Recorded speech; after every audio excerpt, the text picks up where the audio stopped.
Hello and welcome to this short little video on the December 10th USDA WSDA report released 10 o'clock Mountain Time on Tuesday. You'll find the full report down here below under USDA report, and that's what we're going to use to go through the numbers. Not a very good day to watch the markets. Kind of makes a sinking feeling in your stomach looking at this and almost want to hit your head against the computer as nothing really is making sense, and it's tough to make sense of something that doesn't make sense at all. So first off, before we get into how the futures reacted, we'll just look at the numbers. What we see here is what the trade was really looking at as the world ending stocks and world production. But nonetheless, this report had basically the U.S. ending stocks. They came in basically on the low end for corn and low end for soybeans, and they also came in a little bit on the high end for the wheat. Sorghum basically was flat. That doesn't really matter much to our market, but nonetheless, we see that the corn came in, their ending stocks were reduced from what they were initially anticipated in November. Soybeans were reduced by 20 million bushels, and wheat was increased by 10 million bushels.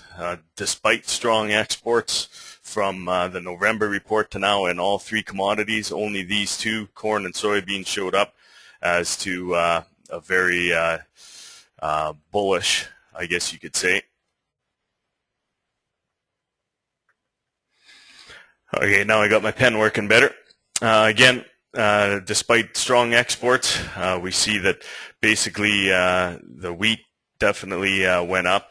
And then once we get into world ending stocks, we see wheat went up from what the trade thought was going to be an average of 181.5.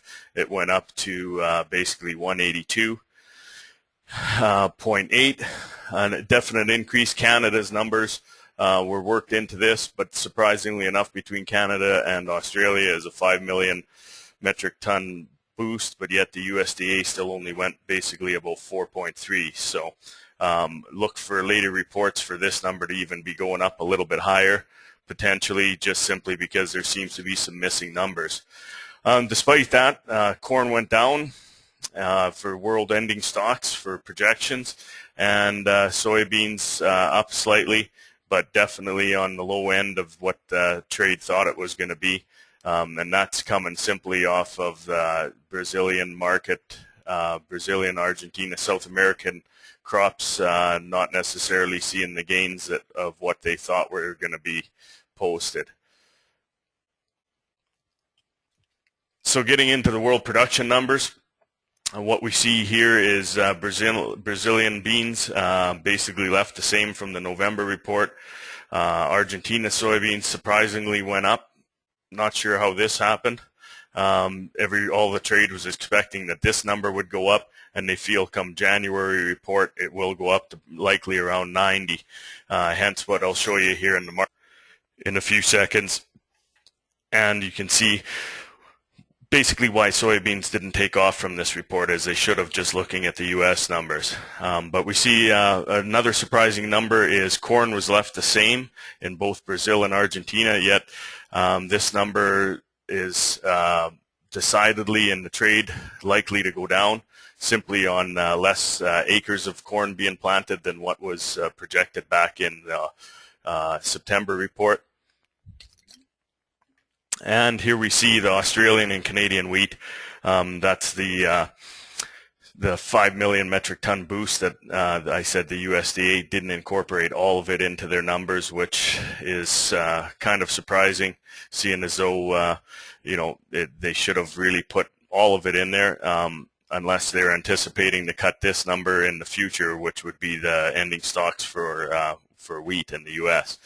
So like I said, looking at the markets, we see that it was a down day, and in the soybean market, as we see soybeans coming in basically right around the 5 cents lower, This is coming off of a 3-day gain of 30 cents. So basically, it was worked into the market that they thought it was going to be bullish, and the trade was pretty much fed what they thought it was going to be. Surprisingly enough, it's a total surprise, is canola is down another $11 a ton. No rhyme or reason why this is happening. Yes, we have a lot of canola, but yes, there is a lot being sold. Crush margin right now is $100 a ton. With what the grain companies are charging for a basis and what they're selling this stuff for at the coast, right now is $130 a ton in the grain company's favor. So for that reason and that reason alone, we have to wait until this number finds a bottom, which is likely the 454 or 450 number for January. And then, as you see, big margins going further out. If we get into May, it's $20 a ton higher. Wait until it hits a bottom, and then look for a bounce and sell into the bouncing market. The grain companies are basically just saying we don't want any, but yet panic selling from farmers is still creating, volume being traded in the market right now, and the grain companies are just getting away with a super wide basis, and like I said, making $130 a ton just off of the farmer's back, which is normally they would be making anywhere from $15 to $25 a ton. So no use selling into a panic market, but we will definitely look for a bounce and then make sales accordingly from there. Wheat, on the other hand, lost another 8 cents. Key support was 670. If it doesn't bounce back over this, then it makes exactly what I was talking about, looking at the wheat board play for some of our wheat even more interesting, as that number should hold up, as they've had about 25% of their sales already locked in. So again, that's more of a one-on-one, and give me a call and we can get together. But this is the USDA numbers, and I look forward to talking to you in the future.